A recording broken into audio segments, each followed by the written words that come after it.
এখন ডিবি হারুন নাই, ওনার ক্যারেক্টার নিয়ে অনেকেই বলতেন কথা, আমাকে কল করে একটু আসেন।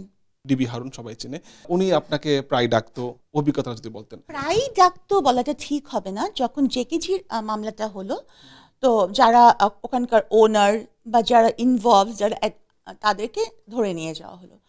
তো তারপরে 1 মাস আমি তো বাইরে ছিলাম, তো তখন উনি আমাকে 3 বার মোট উনি আমাকে unofficially he called me. Unofficially বলতে কিরকম? আনঅফিশিয়ালি মানে এটাই যে আমাকে যদি অফিশিয়ালি ডাকা হয়, এটা তেজগাঁ থানার মামলা ছিল, তাহলে ওসি আমাকে ডাকবেন কোনো জিজ্ঞাসাবাদের জন্য বা মানে ফর্মাল ওয়েতে, কিন্তু উনি ইনফর্মাল ওয়েতে আমাকে কল করে একটু আসেন, হ্যাঁ কি ব্যাপার, কথা আছে।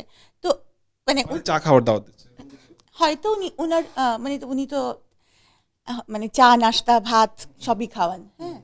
তো যাই হোক, আপনাকে ভাত খাওয়ার কথা বলে নাই? না, আমাকে উনি ডেকেছিলেন, কিন্তু আমি ভাত খেতে যাইনি, কারণ ভাতই আমি খাই না।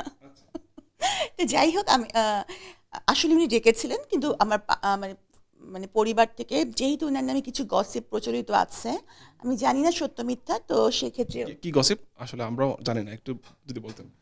না, আমি বলবো না, মানে থাকে না, আসলে সব গসিপই যে সত্য তা কিন্তু না। এখন ওনাকে যেমন যেমন আমরা একটা দুটো শুনি, মানে আমার মুখ থেকে বলাই ছাড়বেন নাকি? না এখন তো আর ডিবি হারুন নাই, এই জন্য বলছি। এখন ডিবি হারুন নাই, ঠিক আছে, কিন্তু এখন নাই দেখেই যে ওনার সম্পর্কে আমি বানিয়ে কিছু বলবো তাও না। মানে না, আপনি যেটা শুনেছেন সেটা। তো ওনার মানে ক্যারেক্টার নিয়ে অনেকেই বলতেন কথা, যে তো সেই জন্য আমার আব্বা বা আত্মীয় স্বজন বলে যে না, উনি ডাকলে অফিসিয়ালি ডাকবে, আর তুমি তো এই জেকেজির কিছুই না, তুমি চেয়ারম্যান না, তুমি সিগনেটারি না, তুমি কিছুই না, তাহলে তোমাকে কেন ডাকা হবে, আর ডাকলে ওসি সাহেব তোমাকে ডাকবে, তো তোমার যাওয়ার কোনো দরকার নেই। তো সেটাই। তো পরবর্তীতে তো উনি আমাকে জেকে নিয়ে গ্রেফতারি দেখালেন জিজ্ঞাসাবাদের নামে, অথচ উনি কিছু জিজ্ঞাসাবাদই করেননি, জিজ্ঞেস করেছিলেন কোন মেডিকেল কলেজ আর কততম বিসিএস। আচ্ছা, তো যাই হোক, তো উনি তো গ্রেফতার দেখালেন, আর উনি তো নাটক করতে খুব পছন্দ করেন। আমি দেখলাম যে উনি আমাকে ডাকার আগেই সকল সাংবাদিক উপস্থিত, সবাই সবাইকে আগে জানিয়ে দিয়েছে, উনি জানিয়ে রাখছেন যে উনি একটা নাটকের একটা হ্যাঁ সাবরিনা আসছে, সবাই আসো। হ্যাঁ, তো সেরকম। তো যাই হোক, তো পরবর্তীতে যখন আমি কারাগার থেকে বের হলাম, তখনও দেখা যাচ্ছে যে উনি সাবরিনা অনেক বেশি মিডিয়াতে আসছে, তাকে আবার জেলে ঢুকিয়ে দেওয়া হোক, তারপরে আমার বইটা বাজেয়াপ্ত করার জন্য উনি করেছেন সমকামিতার একটা অভিযোগ তুলে, এটা তো আপনারা জানেন, ওই সময় শুনেছেন। তো মানে মনে হচ্ছিল যে ওনার সাথে আমার কত জনমের শত্রুতা।